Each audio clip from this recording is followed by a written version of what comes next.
Good morning, everybody. My name is Alexander Klauser. I'm from Vienna, Austria. I'm an attorney in private practice in Vienna.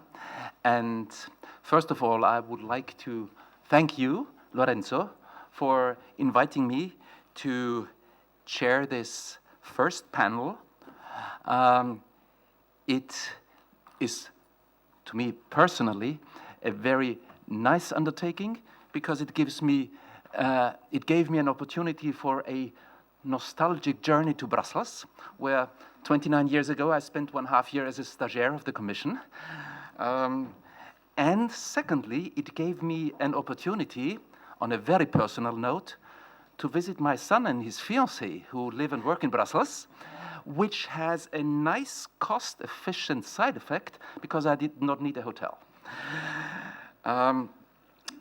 We have a session of 90 minutes, which is very appropriate to soothe. You're not talking about soccer. To soothe the deprivation. Oh, you can. You don't need to listen.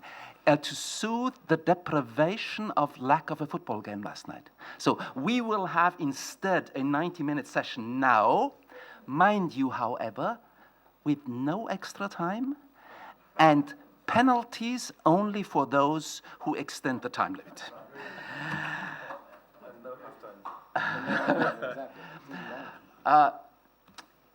The topic of our panel is purely out-of-court restructurings.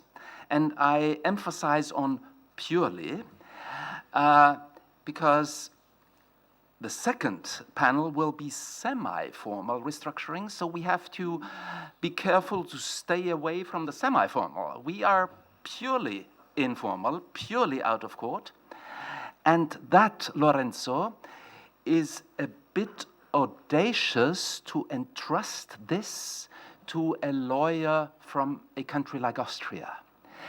Austria being a country which, like Germany, has a very strict statutory obligation to file for formal insolvency proceedings.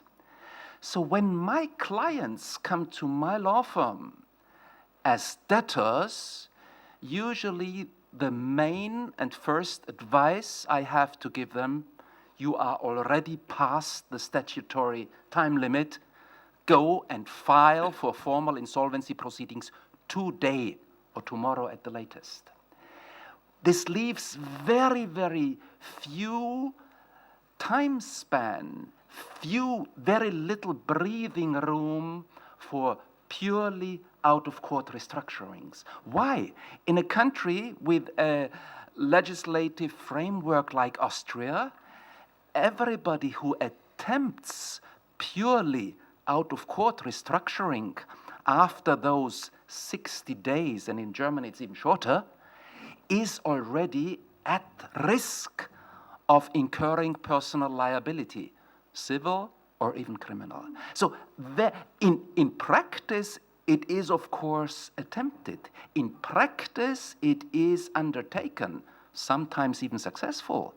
But legally speaking, a country like Austria leaves no room for purely out-of-court restructurings unless you can be very safe that you are not materially insolvent. So what I'm saying is, Lorenzo, that is a bit courageous to entrust this to a chair from Austria. Anyway, and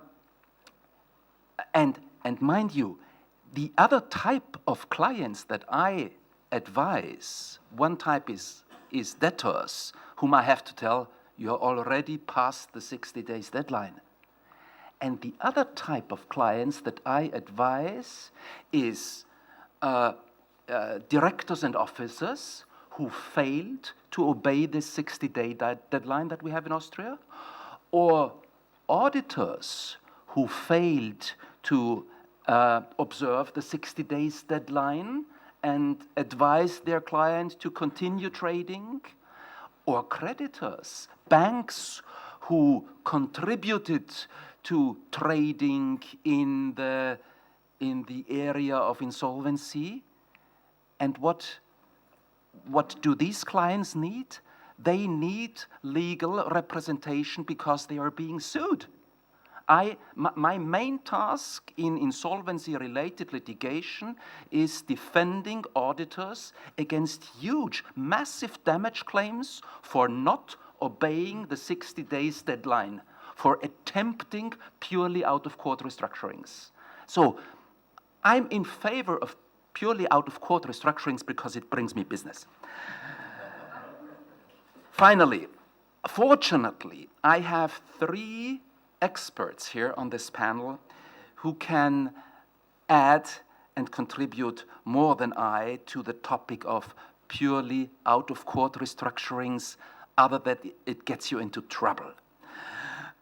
First, we have Professor Christoph Paulus, whom I trust most of you will know. He is our panelist. Christoph is a professor at the Humboldt University in Berlin. He's also one of the initiators and driving forces of this project. Christoph is also a consultant has been several times a consultant to the IMF, the International Monetary Fund, to the World Bank in Washington. He has many times, I have seen and heard Christoph as a member and advisor to the German delegation at the UNCITRAL working groups in insolvency law. But my first exposure to the findings and wisdom of Christoph was through his book. Among his many publications, Christoph is the author of a leading German commentary on the European insolvency regulation. And I hope I'm earning my commission there. His book is sharply distinct from most other commentaries. Firstly, it's much shorter, and it's much more exciting. The book I'm presently reading summarizes it very good. My favorite mystery of the year. I promise you'll be thoroughly unnerved at the end. Dark, delicious, kept me awake a few nights even after I finished reading it. All this is true for Christoph's books. Thank you very much. You get it. Our discussants are Americo, Carola. I don't know about the thrillers that you have written, sorry. Americo is is not a lawyer, I understand. I'm not a lawyer. And that is always a pleasure, you know. It's both a quality and a problem. It has its benefit to be among lawyers as a lawyer, but it also has its merits to be among non-lawyers as a lawyer. I can say that my wife is a non-lawyer. Americo is with Banco Comercial Português. I don't know how to pronounce it correctly, but and is the managing director of the bank's real estate business division. He deals a lot with foreclosed assets and non-performing loans, I trust, and therefore with businesses in insolvency. He has been a managing director of the specialized recovery division of his bank, and he's from Lisbon. He studied in Lisbon and at INSEAD. Thank you very much, Americo, for participating. Last but not least, Tollenaar is a colleague, a lawyer, an attorney in private practice in Amsterdam at the law firm Resor. He is a specialist in corporate and bankruptcy law. He advises and litigates on a variety of matters in this area, probably similar to myself. He has been involved in many of the major cross-border cases in the Netherlands in the past 10 years, including Parmalat, Lehman, Yukos Oil. He has a PhD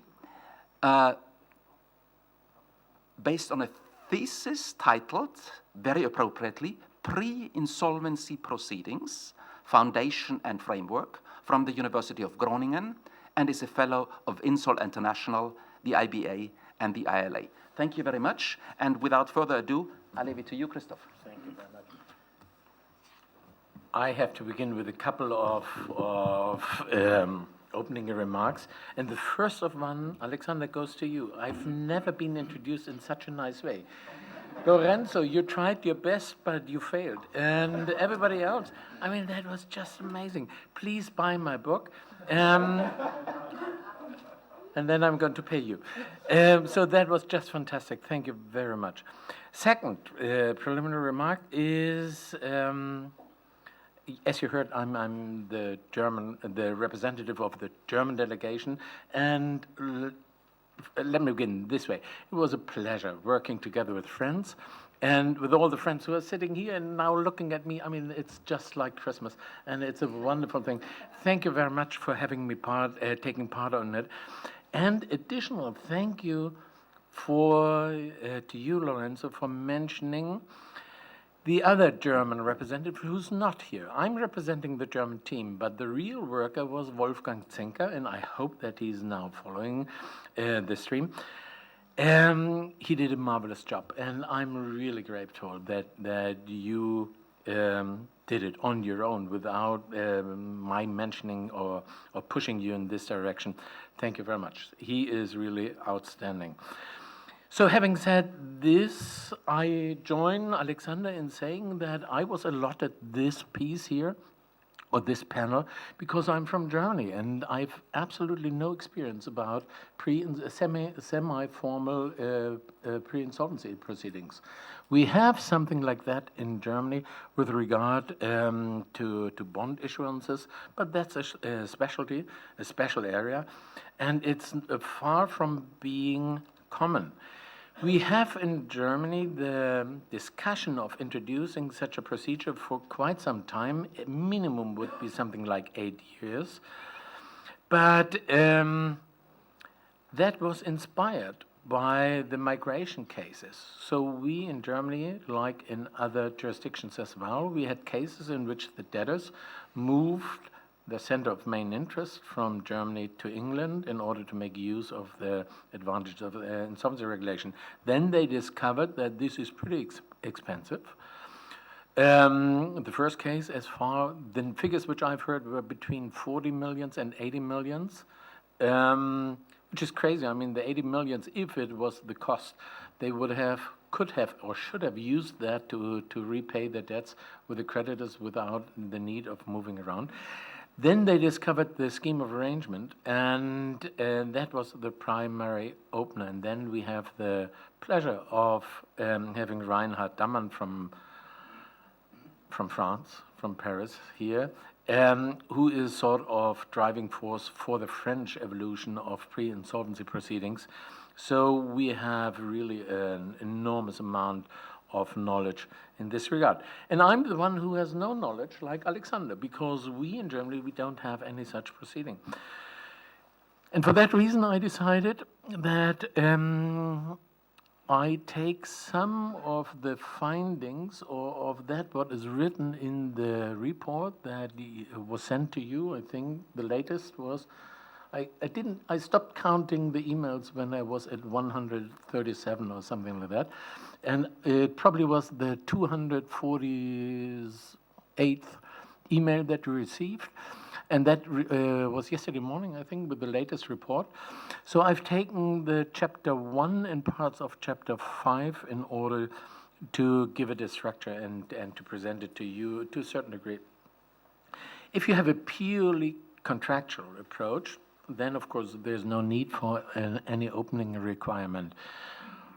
What is necessary in such a case, I should begin with saying that, of course, pretty much every debtor is trying to get around the insolvency proceeding. The insolvency proceeding in a situation like in Austria and Germany is the black horizon from which you want to abstain. And for that reason, every measure that you're doing is done with regard to what is going to happen in the worst case in the insolvency proceeding. So this is the measure rod, so to speak. And under these circumstances, it is the important task for the debtor to balance the pros and cons and not to abuse the system. The abuse, and I will come back to the abusability of the system, particularly when we have the lunch discussion, because then I'm the one who is presenting a proposal of a new article, which we just learned is bound to be ignored. Nevertheless, it is important that we mention that, at least from our findings, the abusability. And Lorenzo brought it also on one of the slides that in Italy, like in Germany, and I'm pretty sure that in other member states as well, that particularly the practitioners are fearful of the abusability of such a system. So we have and we should address this more intensely. But nevertheless, like what Alexander already alluded to, is that the big danger of these pre-insolvency negotiations outside of insolvency is that they are coming too late. And this is in addition to the reasons that were mentioned by Lorenzo, has certainly to do with the stigma of insolvency, which is still prevalent because we are outside, we are non-US Americans here in this room, as far as I can see. We are dealing with a problem. It's the issue of the stigma of insolvency that needs to be and shall be avoided, and for that reason the last anchor, so to speak, thrown out into the sea is trying to have such an out-of-court restructuring negotiation. So what is important is the timely opening, and this timely opening of such a procedure is addressed in the directive proposal in Article 3. There we are talking about the early warning systems. And the early warning systems, there are different possibilities. Particularly speaking about the German situation, it's an interesting insight, and it is probably an evidence proof for the powerfulness of the stigma of insolvency, but also for the powerfulness of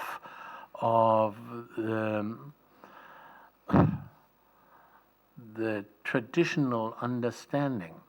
We in Germany, as you might know, we have introduced a new insolvency law something like 20 years ago, where we made an enormous shift from a purely liquidation-oriented bankruptcy code, Konkursordnung, to a new approach, the insolvency ordinance, which has not only liquidation but also reorganization by means of a planned proceeding, which is sort of Chapter 11 proceeding. So in the wake of this introduction of this new law, we have introduced something for which we were hailed. We have abolished the privileges. So unlike, for instance, the Italian system, unlike the other systems where you have many or less many privileges, Luciano, where we have abolished all privileges. One of the reasons of abolishing particularly the most prominent and probably the most traditional privilege that you find almost everywhere all over the world is the so-called Prince Penny. That is the tax priority. The Prince Penny, incidentally, is a quotation. That's really the official wording of a statute of the city of Freiburg in southern Germany. They have a wonderful town charter from 1420 something by Ulrich Zasius, and he is addressing the Prince Penny, Prinzenpfennig. So that is the tax privilege. So it's time-honored. We have abolished this privilege. I think we followed the Austrian example. They were first. And the reason was, or the afterthought of that was to have this equality, this par conditio creditorum, as an early warning system.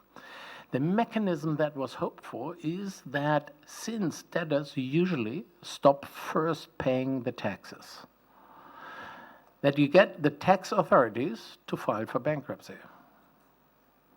So intellectually speaking, it's a good mechanism. You deprive them of a privilege, and in the Italian report, I think it's chapter 5, it's nicely written how unreliable the tax authorities in Italy are, because they are certain that they will receive full payment because they have the privilege that they have. And in order to cut this down and to kick this out, we deprive the tax authorities from the privilege. And you know what? They didn't adjust to the new situation. They are fighting. I feel reminded of a kindergarten. They are fighting like children in the kindergarten for re-establishing their privilege. And they make use of the tax judiciary, which is sort of helpful for them.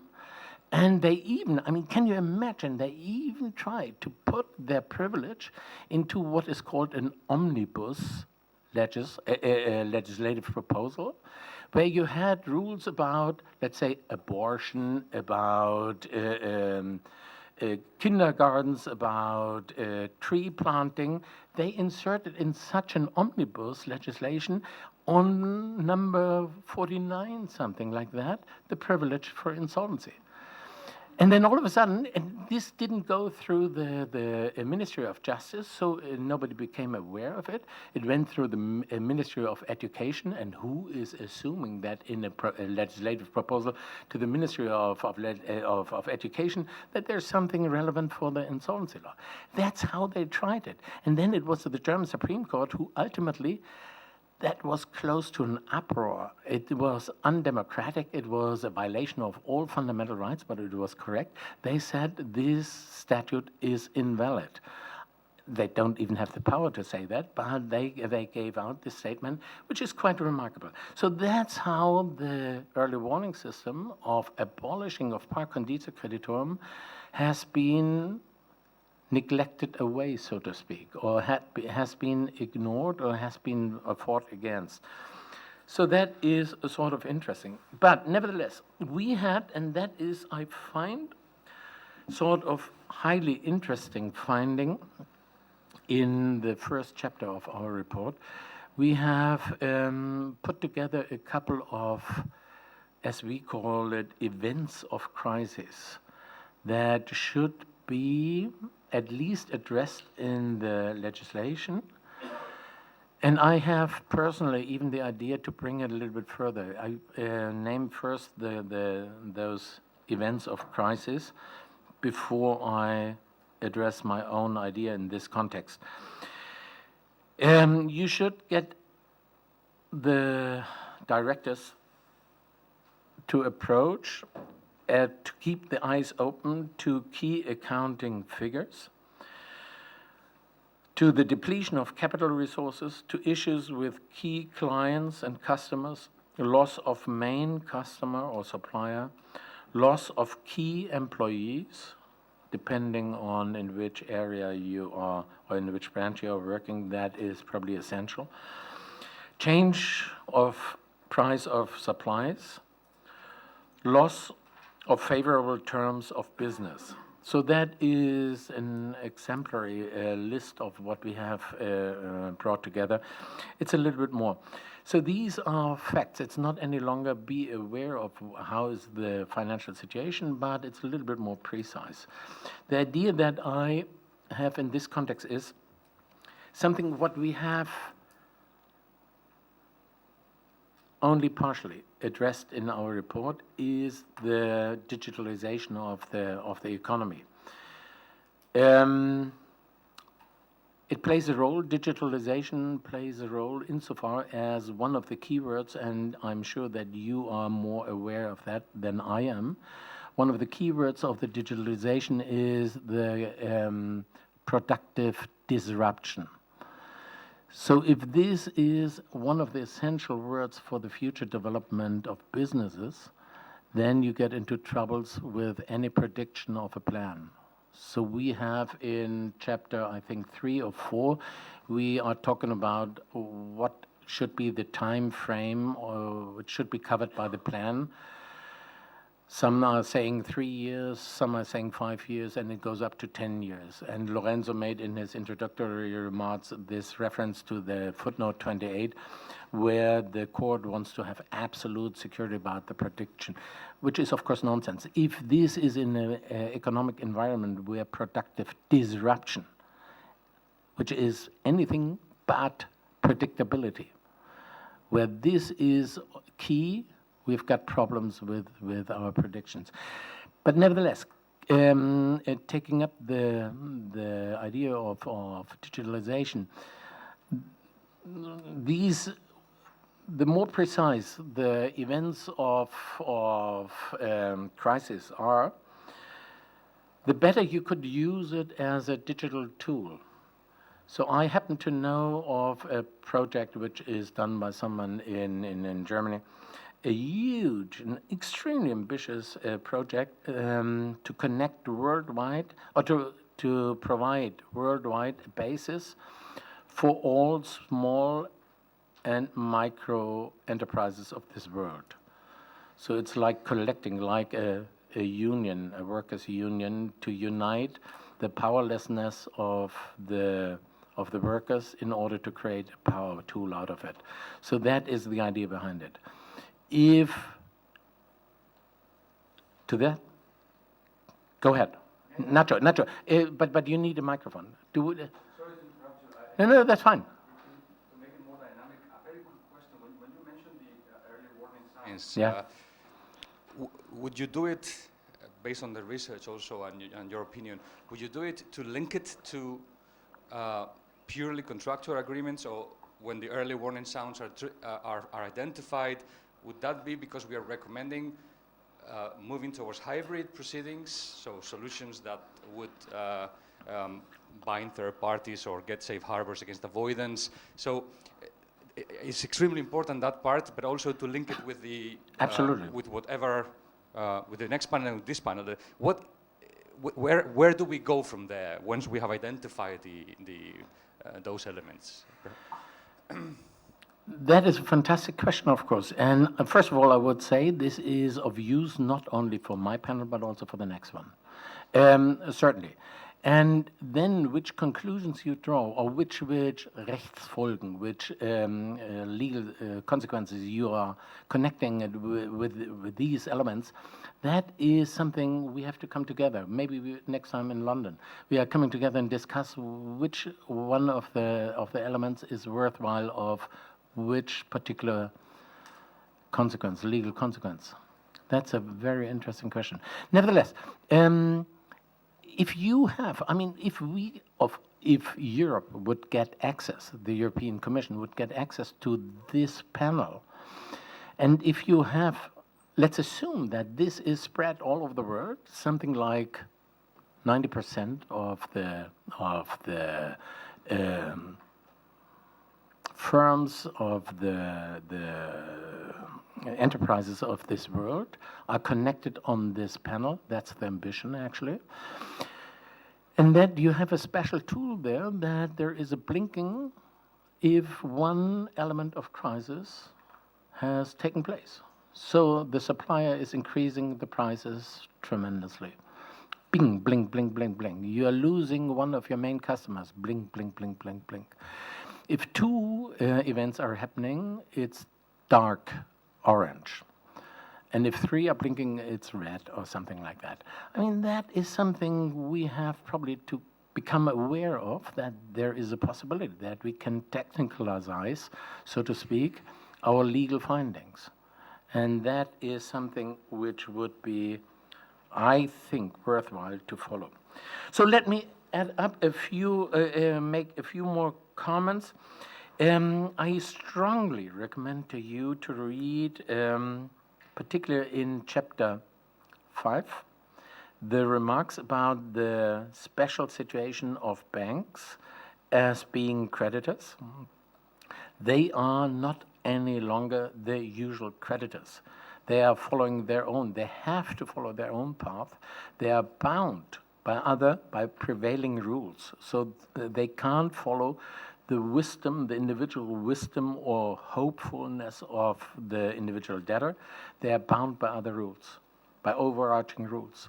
And that is extremely nicely, I've never found this ever before, written in such a precise and such a concise manner.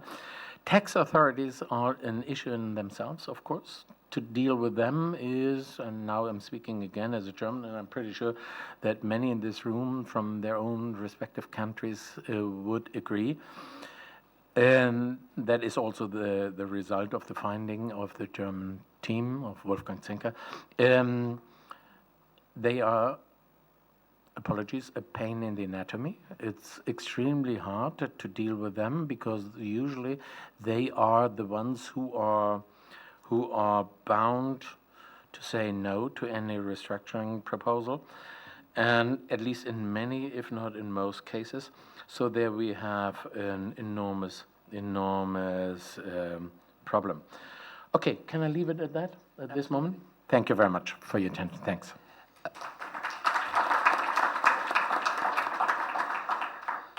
Thank you, Christoph. The rest of the football match is structured as this.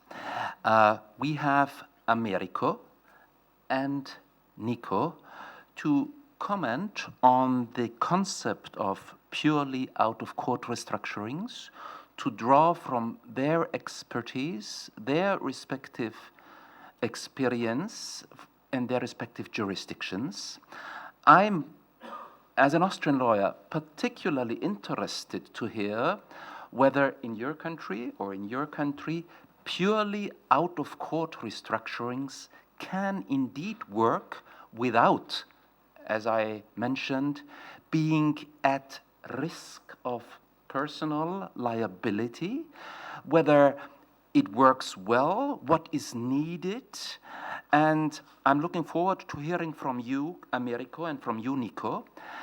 And I would recommend that our panel goes until 11:15. I would recommend that we leave about 1/2 hour for questions and comments from all of you, to which, if time is still available, our panelists can respond and comment.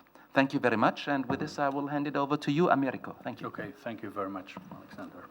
Well, first of all, you know already that I'm not a lawyer, so it's a privilege to be among lawyers. I always learn from lawyers, of course. I'm a simple practitioner as a banker, so I've been trying to structure out-of-court deals, out-of-court transactions for more than 10 years now, obviously, and I will talk a little bit about that sometimes and increasingly with the court involvement. But prior to that, I would like to thank you, or to thank Lorenzo and the rest of the group for having me here and for letting me participate in this joint effort, of which I became only recently aware. I was not aware of what was going on. So thank you very much. And thank you, Ignacio. Well, it's just to start with the end of game. In Portugal, if companies go to insolvency, I've got here figures. So in average, the recovery rate in terms of liquidation, in terms of getting proceeds out of the liquidation process, it's 5.8% of all the credits that were claimed at the entering of the process. In average, an insolvency process takes 49. The last figures were 48 months. 48 months before you can get money out of the process in average terms. And I would say that this is a rough figure. It's not a precise estimate. Let's call it an educated guess.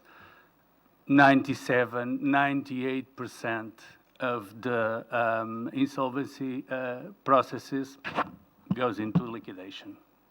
So liquidation, it's not really a good tool to revitalize a company, to get a company in a sustainable situation because of stigma, because of the time and condition companies enter into the process. So in fact, what, and directly to your question, yes, it is possible to do out-of-court restructurings, and in fact, it is what we as a bank have been pursuing since this whole crisis started, and the distress situations and difficult situations piled up in our books. Of course, it is. We talked here about early warning systems. I think this is, from the perspective of the creditor, this is really a key element of the process, because the sooner I understand that there is a problem, the sooner I understand that I have to do something,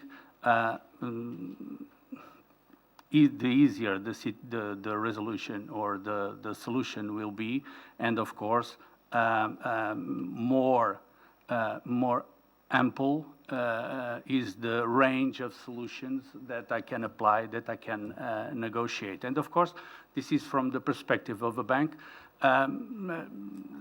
Obviously, interfacing with our clients, interfacing with our company clients, this is something that we have worked a lot, that we have structured in terms of understanding or trying to anticipate problems, like Alexander was saying. If obviously the payment default is a key element of this red flag system, but then if you are following the client, having a close relationship with the client, you can understand if the client loses a key supplier, a key market, a key client, if there are changes in the management, if suddenly the partners or the managers are having a fight instead of dealing with the complex problems of the company. And this is really a very important element of the structure that we have set up to deal with these problems. But then we have touched this also. There is a problem of self-recognition of the problem. One thing is the bank anticipating the problem. Another thing, sometimes not convergent, is the client understanding that he has a problem and has to start negotiating. We are talking about digitalization. I think we should go in that direction, because if one of us have a pain or a headache or something, or a flu or something, we go to the doctor, and obviously we try to understand what we have, and usually we try to follow the prescription. Here, I think, and there are already tools. I think the SME agency in Portugal has a digital tool for the companies to go there and answer a script, and at the end of the day, sort of diagnosis is provided to the user. But I think that should be really a very important part of the process, because companies or managers or the shareholders really tend to minimize the impact or the potential future impact of the things they are seeing with their own eyes, either because they are well, sometimes, or most of the times, they are part of the problems. They made the decisions that provoked what is happening. So it's not easy. It's not easy for them to. Can I make? Yeah. Can I give you one striking example? I mean, if it takes the imprisonment of the CEO of a company to get aware, the company to get aware of that there is an issue. You know what I'm alluding to? Audi in Germany. I mean, that is a huge car manufacturer. Audi, you know, it's a car tub. He is brought to jail, and that is not even sufficient, doesn't seem to be sufficient. Insofar, that's an extremely important point you're making. Yeah. Excuse me, you're not insinuating any insolvency-related issues here, are you?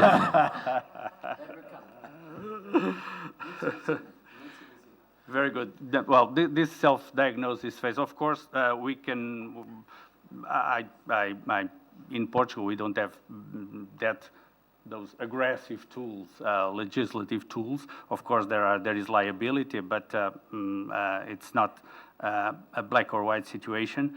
So, but I think it's also a matter of education, a matter of understanding, a matter of preparation, because unfortunately what we see is that sometimes the CEO is someone that grew with the company and is a fantastic manufacturer, or he understands completely, besides the products, also the markets. But in financial terms, usually there is a lack of expertise that is really not helpful in this situation.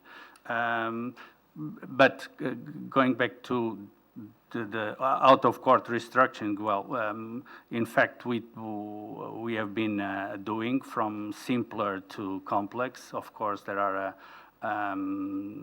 from grace periods to lowering the interest rates, something that is clearly mentioned in the report, to more complex situations where you have to understand how the operations of the company will have to be restructured, either by selling a piece of it that is losing money and keeping the part that is making money.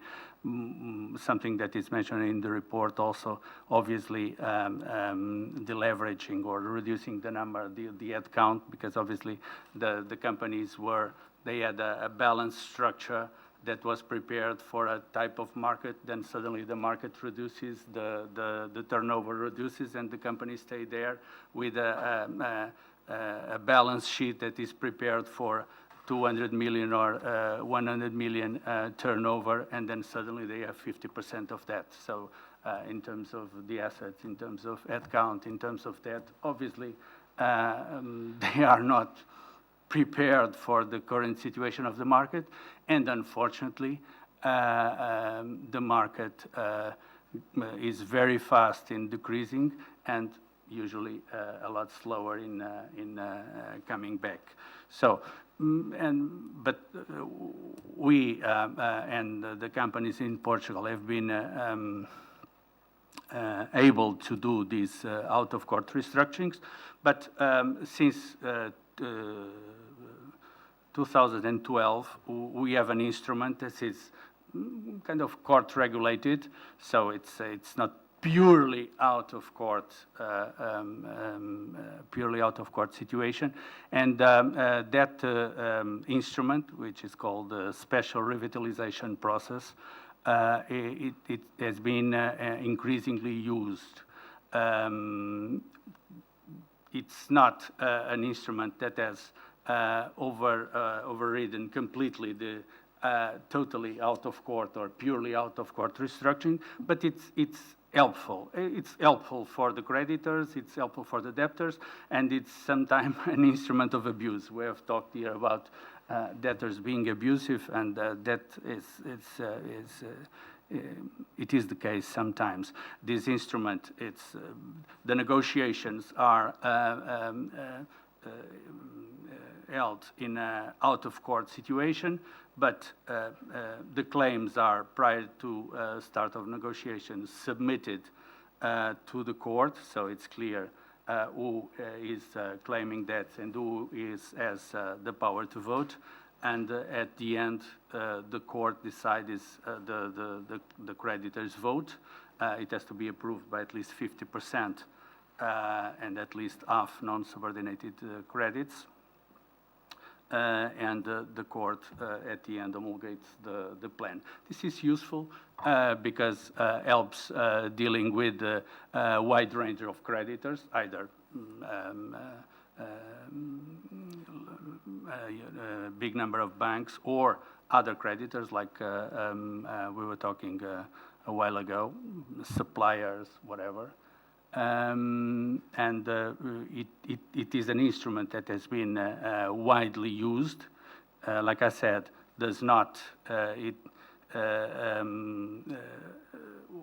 it's not a 100% instrument because used instrument because we still have restructurings at all. I would say at all levels of the scale, in terms of from the biggest companies to the smaller companies. But it's really a useful instrument. It has been an instrument of abuse because obviously if for instance, it stops the insolvency.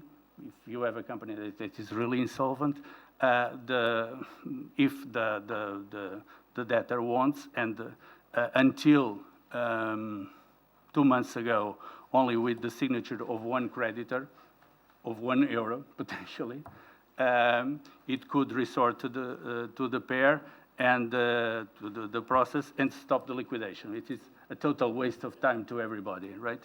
But again, now it has been it is more robust since it has been a change in law 3 months ago. We have more material testing upfront to guarantee that someone entering into a special process of this kind is really a company that is viable and has real options of surviving. We don't have still much experience here, but probably what will happen, it will reduce the number of cases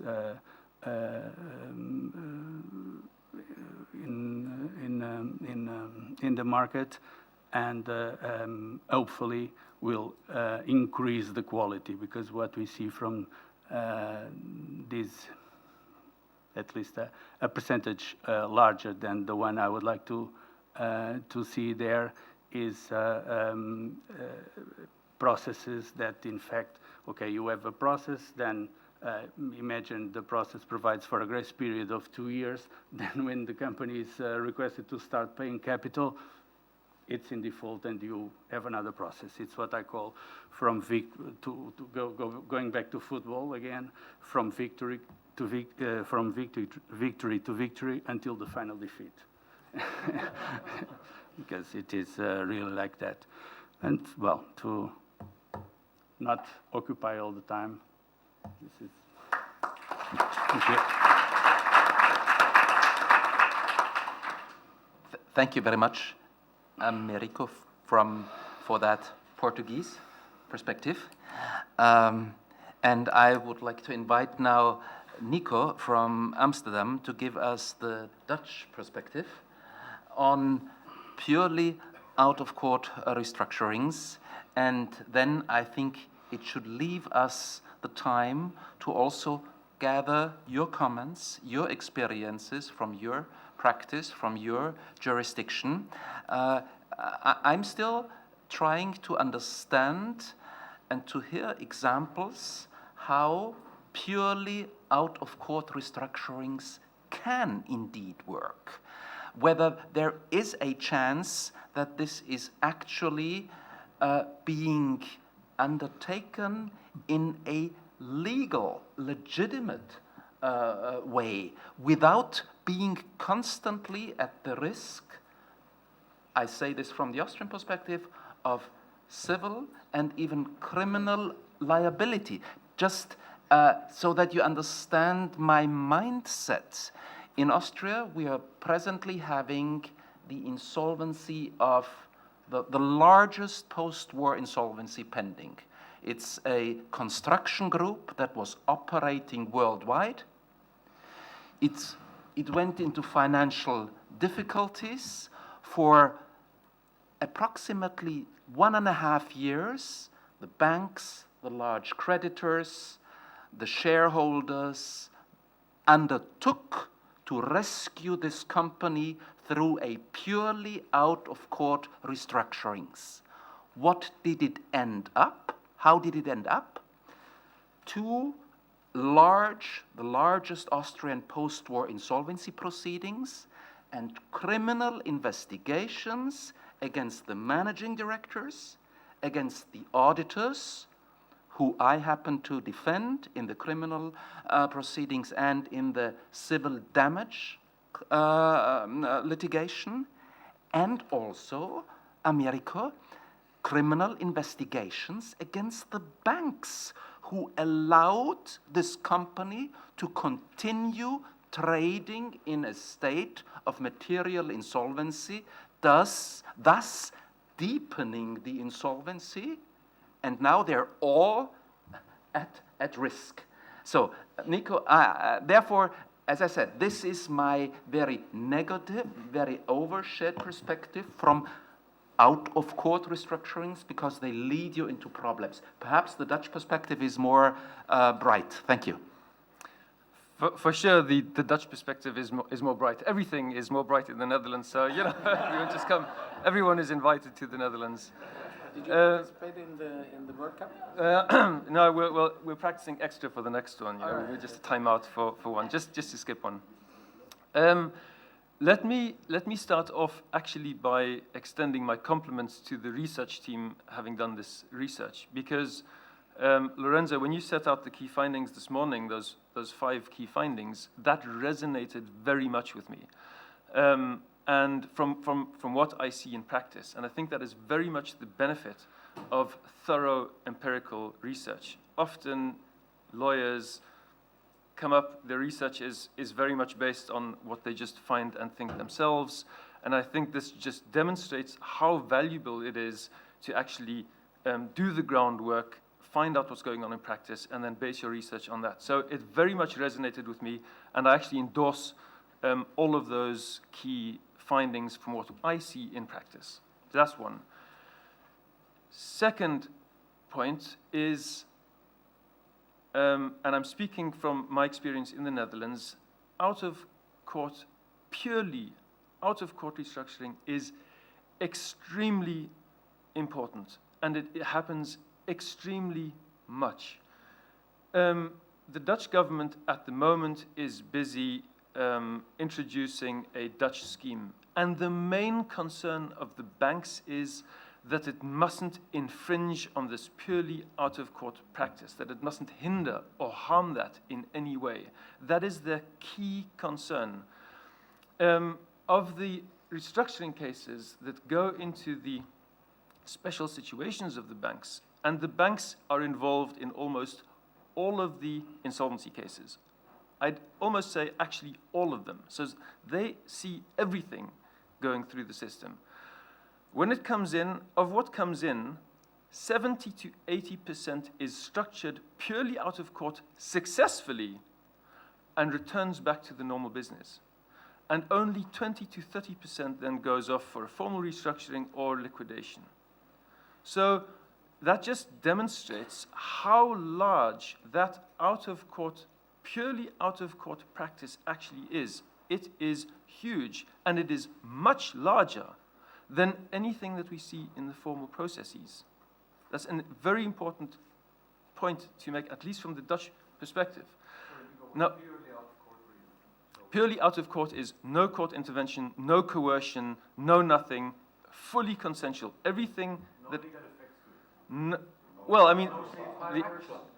No, 100% contractual, 100% contractual.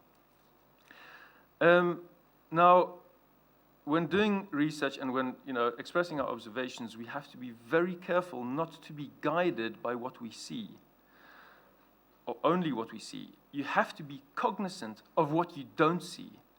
And this whole purely out-of-court restructuring practice, many of us don't see because it doesn't go through the court, it isn't published, it's confidential, and so forth. So we mustn't be guided by only that small part that we do see, but we have to be very cognizant and try and better understand that very large world that we have a lot less visibility on. Very important point. The next thing is, what we are all talking about here today is designed, in my view, principally, for that purely out-of-court world, because it drives and facilitates what happens in that purely consensual world. If you have a very effective legal instrument, a very effective formal process, it forces the parties to behave in the phase before that. So it is extremely valuable. You get the advantages of a purely out-of-court restructuring, and you don't have the disadvantages of that occur when you apply that formal system. So what we are doing here is not relevant mainly for those 30% of the cases that actually go through the formal process. It is key for that purely out of restructuring world. Now, what are the drivers for success of purely out-of-court restructurings? There are a number of them. What has been mentioned a lot and what has been flagged in the report, and actually I find that there's a difference between what the report says and, Lorenzo, your explanation this morning, but it is, to a very large degree, early action. That is important. The main reason being that if there is no longer liquidity, you cannot continue to trade, the business falls to pieces, and then you're forced to go into a formal process. So you have to be early. Now, when I look at the report and when I listen to the discussion that's been going on earlier, a lot of emphasis is placed on awareness of your financial difficulties, making the management realize that something is going on, having these lights flashing all over the place. My experience is the parties know that they are in difficulties. That is absolutely not a secret to them. They of course know when they are running into difficulties. They of course know when they need to repay that loan. They of course know when they have difficulties paying their creditors. It is obvious, it is screaming to them from all sides. Their accountant is shouting to them from all sides. They are getting these signals, So, and they also see it coming. That, in my experience, is not the key problem. There are two, I think, much more fundamental issues. One is the position of controlling equity. Because in the report, the suggestion is very much, you have this three-party system: shareholder, debtor, creditors. That is not actually reality in most of the cases. Because the debtor is a legal fiction, it is nothing. It is something that we have conjured in our minds. It is equity. It is mostly controlled by equity. So just read the report again after having done find and replace, and putting in everywhere where it says debtor, you put in equity, and just see how the report reads then. It is a very, very important concept to understand this. Because what happens in this out-of-court phase, the debtor, i.e. I'm now reading this to read equity, the controlling equity, the entrepreneur, the private equity fund that has put its employees as managers in the business. The equity knows that if it goes into any restructuring negotiation process, as would happen in any formal process, it is going to lose its shirt or a part of its shirt, inevitably, because mostly equity is out of the money and they have no economic interest.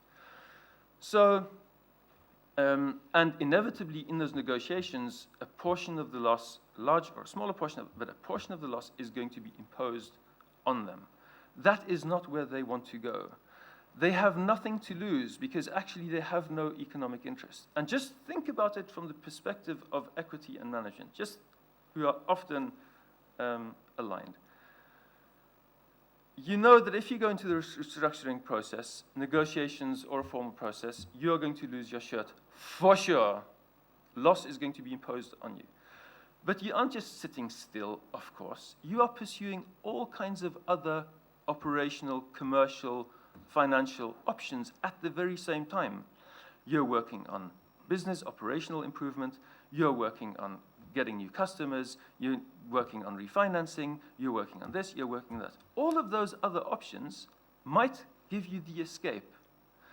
And however small those chances are that they succeed, they're always larger than what is going to happen to you if you go into that restructuring process in which you are inevitably going to lose your shirt.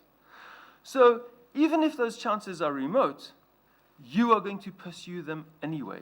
You're going to wait for that operational turnaround to bear fruits. You're going to wait for that one big customer that's going to save your P&L. You're going to wait for that one refinancing proposal that is going to solve your financial problem. You're going to wait for all of those things to happen. And if they don't, well, that's the point when you say, well, then I'm going to go into this inevitable process. It is very important to understand this dynamic because it drives all of these processes. Now, that might be different in certain situations where the equity has an interest. So if it is clear that the equity is in the money and you only have a refinancing problem, sure, they will engage quickly to protect their interests. You don't see issues in those situations. The other situation is where you have family-owned business, they're out of the money, or some other business also, but equity is willing to inject new money into the business. They want to continue the business, they want to inject new money, but the company is over-indebted, so the balance sheet has to be delevered in order to put in new money. Then they have a vested interest, they want to actually purchase that business, reinvest in that business, and they will engage in those discussions to delever, to be able to bring in the new money. You don't see issues in those situations, but you do see problems in those situations where equity simply out of the money, and they know we're going to lose our shirt. Now, we can focus on management and equity all we want, and because what you are essentially asking them to do, if you say there's an early action, is you're asking the turkey to vote for Christmas. And you're asking the turkey to vote for Christmas, a couple of months earlier before, Christmas actually arrives. And you can ask the turkey to vote for Christmas once, you can ask the turkey to vote for Christmas twice, you can ask the turkey to vote for Christmas multiple times, but I can tell you what that turkey is going to do every single time you ask it to do that. It is not going to vote for Christmas. It is going to try other options, always. Now the party that the parties that do have the interest in getting the situation resolved are typically the creditors. If you want to make sure that the early action is taken earlier, creditors who need to protect their own interests, they still have an economic interest, need to take their own responsibility. They have to proactively monitor. They have to be able to initiate the process. They have to be able to urge the debtor to do what they want that debtor to do in order to protect their interests. It is absolutely key not to keep looking at that turkey, but to look at the creditors who have to actually take the action that is required to protect and preserve their interests. And that is very difficult to do from a very dispersed group of creditors with relatively small interests. But there is one key creditor that has a very active role in this, and that is the bank in very many of these situations, or the banks. They need to play that active role, and they need to have, because you're negotiating in the shadow of this system, against the background of the system. The more effective that system is, the easier you can actually negotiate the result that reflects the legal and economic positions. you need to give creditors the tools to initiate the process so that they actually have the ability to go to the debtor and say, right, if we wait any longer, my interests are going to be squandered. You need to take action. You need to do this. You need to prepare that. You need to do X, Y, Z. And if you don't and sit still and pursue other fanciful options that are going to deliver nothing, I will come in myself and have it done. And if you have that tool, you will actually not have to use it because it will cause, again, that equity holder, the shareholder, controlling shareholder, management to behave. So it is absolutely key. It is absolutely key to have a process in which creditors have the ability to initiate the process, i.e. a plan. If you don't have that, you will always have this problem. And that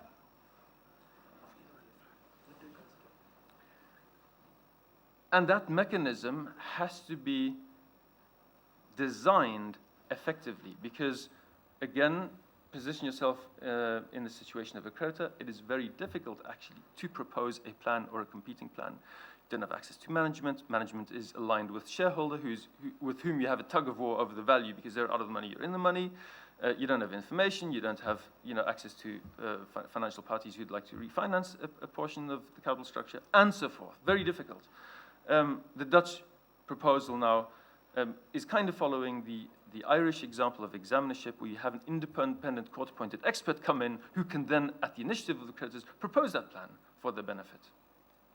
Very powerful tool, and I think it will strongly influence and change the dynamics in that out-of-court process. So I have a whole bunch of other things that I have here scribbled on my paper, but maybe I leave it at this for now because I've kind of run out of time. Thank you.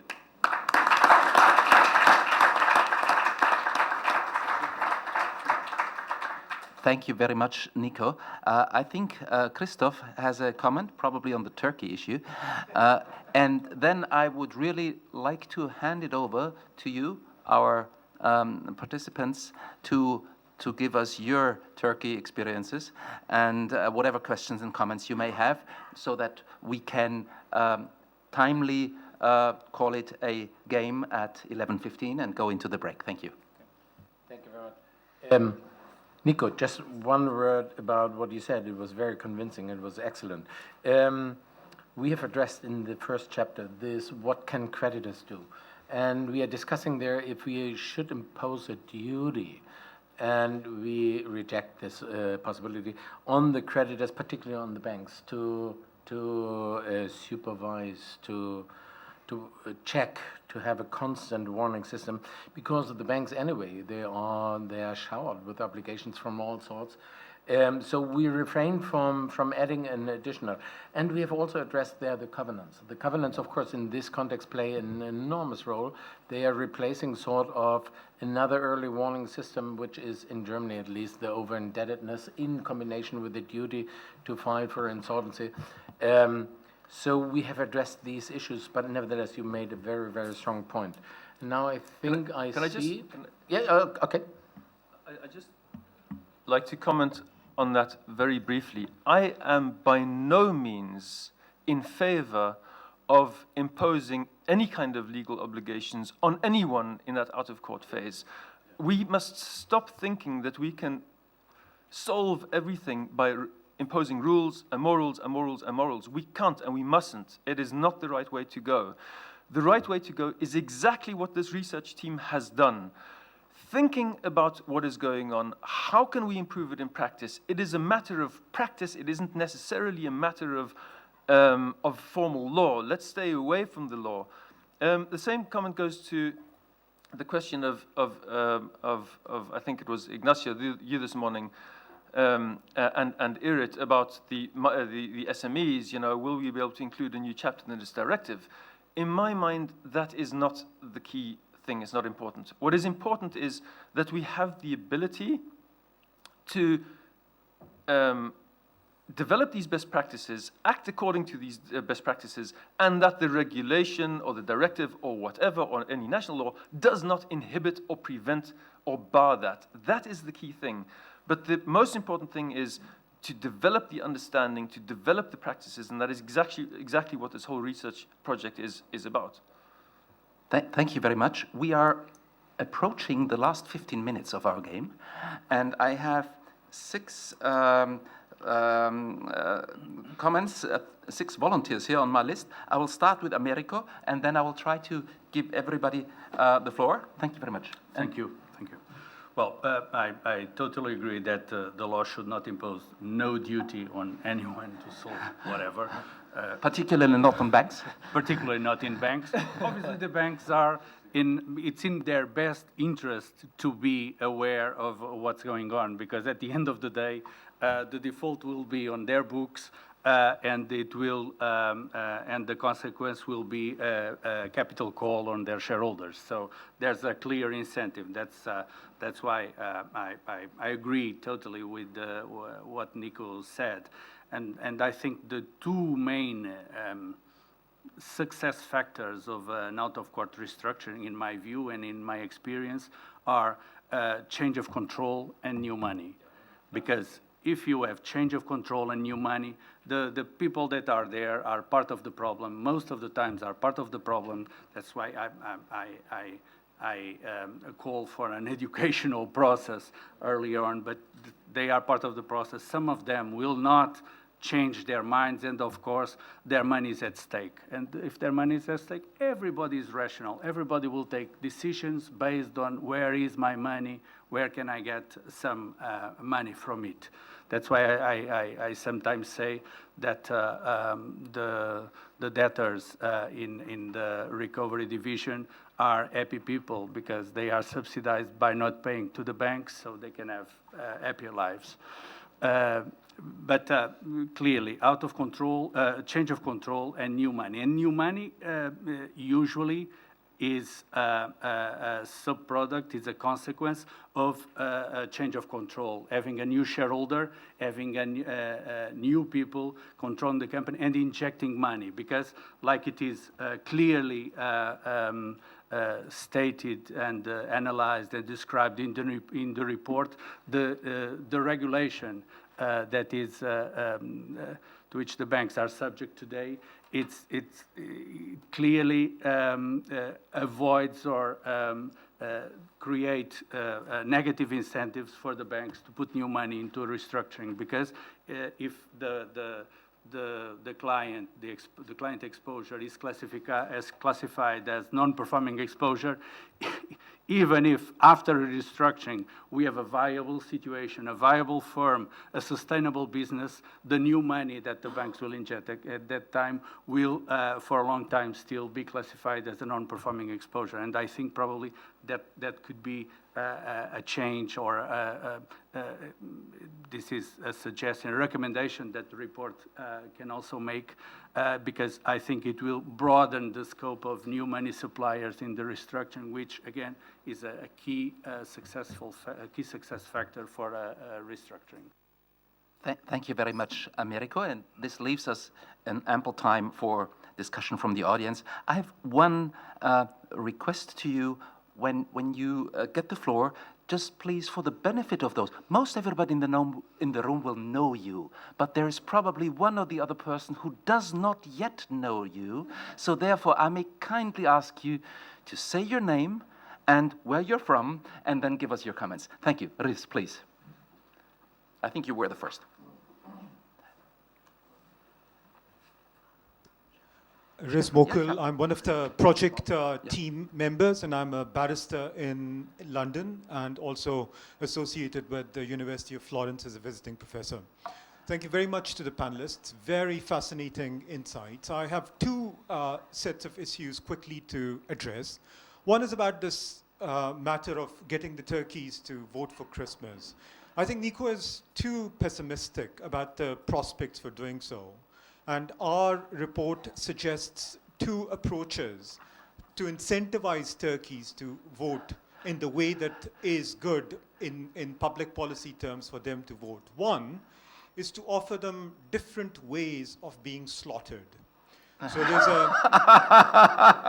there's a more and a less painful way And the turkeys are told very clearly, you have the choice. You either are going to get away with the loss which has already occurred, and the final time when it comes is going to be relatively pain-free, or, and here the metaphor breaks down, you, the turkeys, will have to put your hands into your own pockets.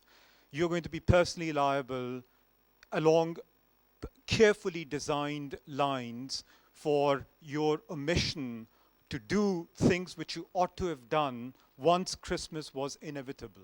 So that's one set of ways in which you can do that. You can create negative incentives. The other way in which you can get the turkeys to vote for Christmas is to promise them the possibility that on this particular Christmas, what will be consumed will not be turkey but goose, meaning that there will be possibilities for keeping some of the equity in place. And we do that, for example, by very strongly recommending, contrary to prevalent European thinking, that there should be dispensing with these requirements to declare insolvency, with the requirement to have some test of viability, which assumes in a way which we make fun of, that there is a God's eye view from which viability can be determined. We think whether something is viable or not is a matter for the creditors and other stakeholders, but particularly the creditors themselves to decide. So get rid of these formalities and formal hurdles for accessing the system. Give the turkeys hope that Christmas Day will bring them some joy as well, not merely the chance of certain death. But there'll be opportunities for considering this, these issues later. The big point connected with this panel is about the importance of what both Americo and Nico have said, of not messing up the purely contractual systems led by banks which operate in every jurisdiction. But one aspect which has come out in the wake of the global financial crisis is the UK experience with the practices of the largest bank, Royal Bank of Scotland, and its central distress unit, the Global Restructuring Group, and the downsides of allowing these purely contractual restructurings arising precisely from early warning.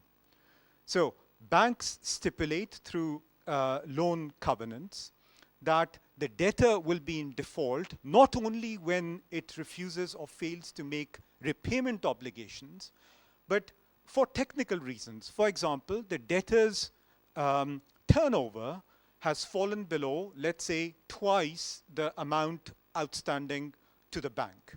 Now, the loan covenant may say, you are required, you, the borrower, are required not to allow this to happen. This has happened, the borrower is in default. So no payment obligations have been violated. This is early warning.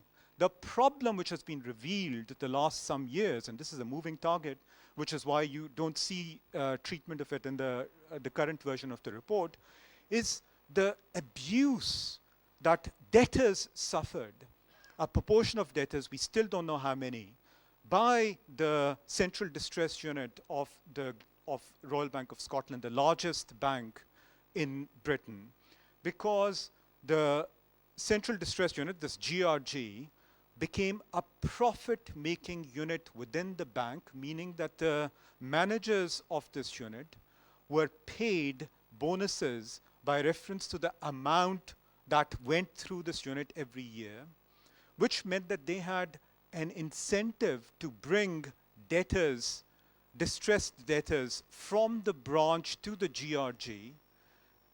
They had the discretion to decide when that ought to happen. They chose asset-rich distressed borrowers as opposed to asset-poor, more distressed borrowers. So they weren't basing their decision-making purely on need, but on how much value would then be brought under their control. And then there are problems about the way in which these debtors were charged higher fees and had to pay higher rates of interest. There is an argument about whether this was justified because these debtors represented greater risk anyway The counter argument is that they did not represent greater risk than the borrowers the GRG did not choose to bring under its control. These borrowers were more distressed but had less money. And there is a scandal about the way in which these central distress units managed these distressed borrowers. Yes, but one of the ways in which we are going to deal with this issue is going to be to suggest some best practice guidance, learning from RBS and GRG about how not to run centralized distress units controlling purely out-of-court restructurings.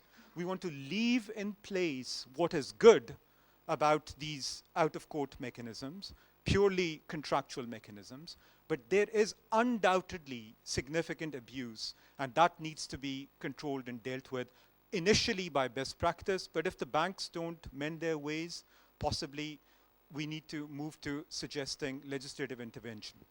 Thank you, Riz. I would like to give everybody who has shown an interest, him or her, the opportunity to comment. Stefan, I think you were the next.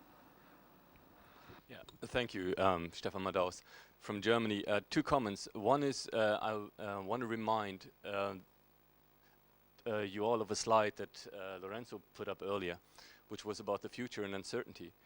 And I guess that's a huge point when we look at this phase of a company. There are still a lot of options on the table how things could turn out. And if you look at it from an insolvency lawyer perspective, you always see the cases where it ran the way it ran. But if you try to envision a situation making process or design such a process in a situation where there might still be options on the table, or at least there are probabilities maybe, you should remember that maybe most of the startups would probably not make any money and would be prone to be on the table to be a turkey. So you should be careful there to have a one-size-fits-all approach there, and it can lead to a disenfranchise of or infringement of rights of shareholders of from future options that you have, especially in startups and new economy, new technology, digital businesses, where there's a lot of risk capital around, of course, and if it's lost, it's lost. But there's also a lot of options on the table that can be grabbed at a very cheap price at a very early time from better informed creditors or investors, and that is also something that, as Riz mentioned, should be covered. The second one is a question, because I think in this part of the process, my simple question would be, how much professionalized is the business? We've heard from Royal Bank of Scotland that they maybe went too far in their incentives design, but to the bankers, is there a widespread professionalism? So are there restructuring units that pick up the defaulting loans all across the board, or is it something that we only see for the big banks, the Dutch banks or the big Portuguese banks? So are the players in this field across the board of companies, small companies, medium-sized companies, are they professional when they're approached by maybe even the debtor to enter into purely contractual restructuring negotiations? Or is there a problem with players only faced with such a decision once, or maybe even the same players that made the credit decision now being faced with having a restructuring decision? So my idea would be that if we have a more repeat player, professionalized environment in that area of the law, it could maybe have an effect as well. Thank you very much, Stefan. Let me please collect the other comments, so to give the panel then the opportunity for a final round. The next on my list is Bob. I think Bob Wessels, you... Reinhard hat sich auch gemeldet? Yes. My name is Bob Wessels. I'm an emeritus professor from Leiden in the Netherlands. I'd like to support the first part that Nico suggested. There are, I think, 2 or 3 empirical researchers, 2 of them in PhDs, with last 12 or 15 years study of cases in which banks are supplying support or not, and the outcome is exactly what Nico is saying.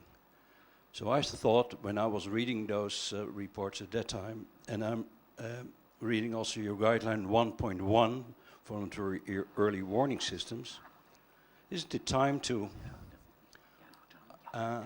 go to accountants organizations and say, well, we know that you have to report on durability and on gender and what have you. Is there something like a code of good business that you can also control during your periodical reporting? I think that's a much more like structural and organizational approach than the one-on-one on every case. The second remark is for further study. I'm not sure whether there's someone from Belgium here. No. In Belgium, you had a dissertation 30 years ago from Dr. Kolle. It was called knipperlichten, which means lights on and off, which has been included in Belgian legislation, where directors of companies, as far as I know, have to report or go to, a supervisory judge and explain why things are going wrong. Before it is a silent and it's confidential and so on. Maybe some further study in that issue could be fine. The other one could be what we do in the Netherlands. The Netherlands Association of Banks, since some 20 years or 30 years, have general banking conditions. They agree on them at all the 11 banks I think there are, and they use them in all their relationships with clients. Since about a year, there is also a common understanding of how to deal with complaints. So what you see there is that banks are not on their own and fighting their way into their own money, but they cooperate in a certain way. And sometimes I think, and I remember with Stathis from Athens about 5-6 years ago, we discussed, should banks not collaborate with each other in a non-competitive way to try to solve the business. So there's a role for banks, probably a role also for accountants. These are remarks for further study. Thank you. Thank you, Bob. I may kindly ask you for short questions or comments so as to give the panel the opportunity for a final round. I think, Luciano, you were the next one. Luciano Panzani, from Italy. I am a judge. Very shortly, I agree with the Nico analysis about the behavior of the of the debtor. But many times in the hearings, I had people who were sure to be able, with more time, to solve the problem. And if indeed there was any hope. So sometimes there is the knowledge, but there is not the capability to understand the situation. Negotiation comes, always there's been a negotiation. Also in the Middle Age. Middle Age you had the jail, but in the old statutes there was the possibility to have a special permission for the debtor who ran away to come and negotiate with creditors. So it's not something new. But in my opinion, you need early warning, and you need protection from avoidable actions and so on. If not, it's quite difficult to negotiate. Early warning is not only a tool in itself, it's also something to permit to negotiate before, to avoid the early warning system.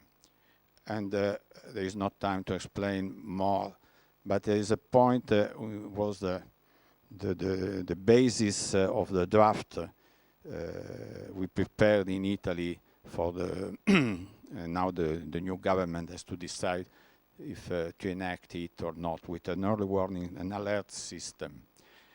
And so all you have to think of to all these topics all together. If the debtor doesn't understand that is in a safe situation, and also the creditors understand the same point, it's not possible to have a negotiation and a fair negotiation. Thank you. Thank you, Luciano. Dr. Takagi.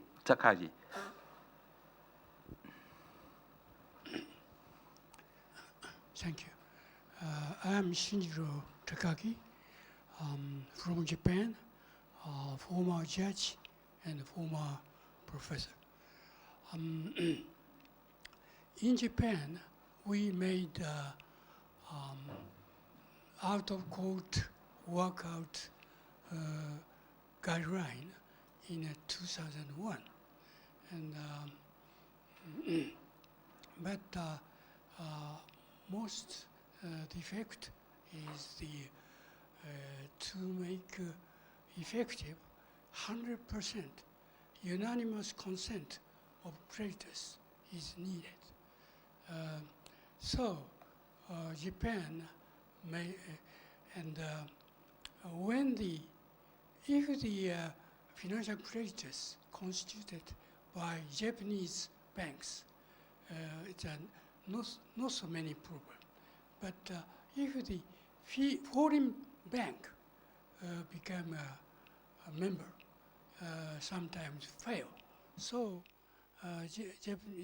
in Japan, last month we made law reform.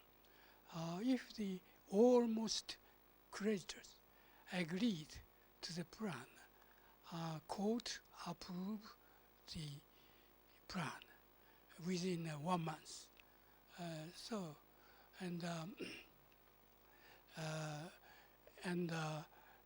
Asian lawyers are very interested on development of this project. I mean, draft directive. We are very interested for this development. And my question is, as Alexander said, the most obstacle for out-of-court restructuring in Germany and Australia, it is the too much severe responsibility of the managers. Why don't you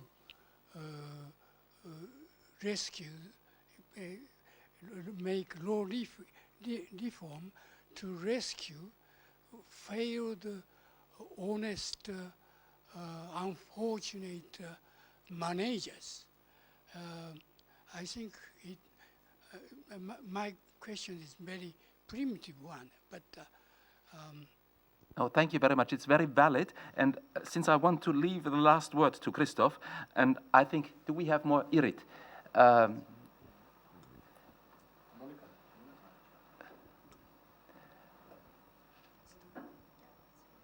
Very, very quick. Just to answer to your argument, Nico, and generally the conviction that the law should not intervene with the practice and let the practice thrive.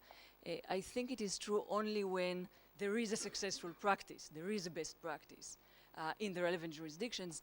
And you mentioned SMEs in particular in our comments in the morning, and this is where the reality shows that often there is no successful practice. In many jurisdictions, SMEs are not being dealt with effectively. Sometimes practitioners are not so interested in dealing with the small entities. So this is perhaps where the law, and specifically mentioned the directive, could actually make a difference and should intervene.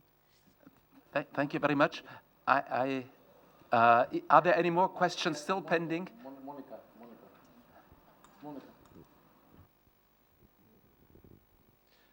Thank you. This is Monica Marcucci from Banca d'Italia.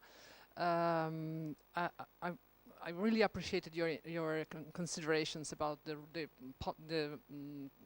role that creditors could have and the proactive role towards restructuring and workouts, and also how you insisted on the fact that probably the main creditors who are banks should really follow that path and try to be more proactive. But I was also impressed by the fact that you mentioned how the high rate of success of workouts in the Netherlands, And then as our findings during working in the report show that banks so far tended to be really passive and not being proactive at all, not even using the financial covenants, not reacting to violation of the financial covenants. So my question would be for you, what do you think helped in the Netherlands as regards this probably more active role of banks? Because I think that if workouts were successful, this should show that banks were more active than in other countries,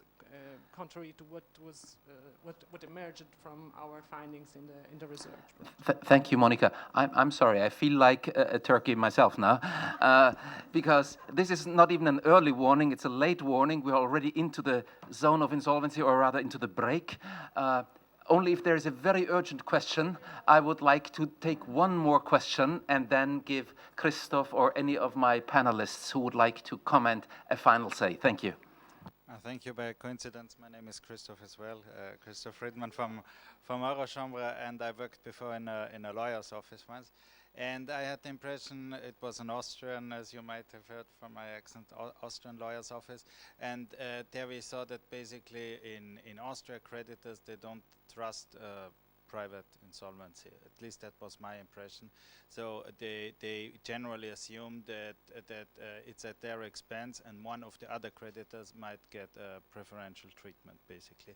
So I wanted to ask you, what do you see as the main asset of the Dutch legislation in comparison to others, that it's apparently more favorable there? And if there are other incentives of, for example, the Austrian system, I remember back then there is a fund that pays the salaries of the workers if they are in a formal insolvency, which at that time was not applicable to out-of-court insolvency. So what are the incentives that make the Dutch system more favorable? Thank you very much, and I may kindly ask Nico and Christoph or Americo for a very, very brief comment to, as to be not too late for the break. Thank you. Okay, so those are actually two questions addressed to the same point. What makes the Dutch restructuring, out-of-court restructuring practice so seemingly successful? I don't know, because I'm not familiar with the practice in other jurisdictions, but what I think might play a role is this. One is simply a matter of how is your organization run. Apparently, the restructuring offices in the Dutch banks are less asleep than maybe the bankers in other jurisdictions. That might simply be a true conclusion. And I'm not saying that every single case in the Netherlands is done well, because I see very many cases where you can obviously see that the bank has been sleeping at the switch. There are many of those cases, but maybe they are sleeping at the switch less in the Netherlands than other jurisdictions. That might be one factor. The second factor is that in the Netherlands, we do not have a very effective restructuring system at the moment. We hope to have a very effective one in maybe a year's time, but we do not at the moment. But we are still a very creditor-friendly environment. We have very effective enforcement regimes. It is very easy for a bank to come in and request the opening of insolvency proceedings. It is very easy for a bank to enforce collateral. If you've ever tried enforcing collateral in France, don't go there. It's a mess. You'll get stuck and you'll never get out. It's a labyrinth and it's a disaster. If you try the same thing in the Netherlands, you're in and out just like that. Again, that doesn't mean that the banks always file for insolvency. It doesn't mean that the banks always foreclose on the security. But the fact that they have that ability facilitates the negotiations out of court. That is such a key point to understand. So because they have those instruments, because they are effective, they can actually reach a deal out of court. So I think that is a very important factor. And then there is a third factor as well, 1 minute, which relates to the point that Americo made earlier. In these processes, it is key to have those two things. So the change of control. Why? Because that cuts through the allegiance between management and equity. It solves that equity problem if you can change the control. That is key. And that can be, and the banks in the Netherlands have tools to do that, because they use pledges over the shares, share pledges, to exercise that form of control. And they also always request from SMEs guarantees from the entrepreneur. And then they threaten to exercise those unless the entrepreneur does X, Y, Z. And X, Y, Z is very often bringing in that independent professional, having a change of control, cutting through the lines between equity and management, so that you don't have that turkey sitting there anymore, but an independent person who is more willing to cooperate. I think those are key factors in the dynamics.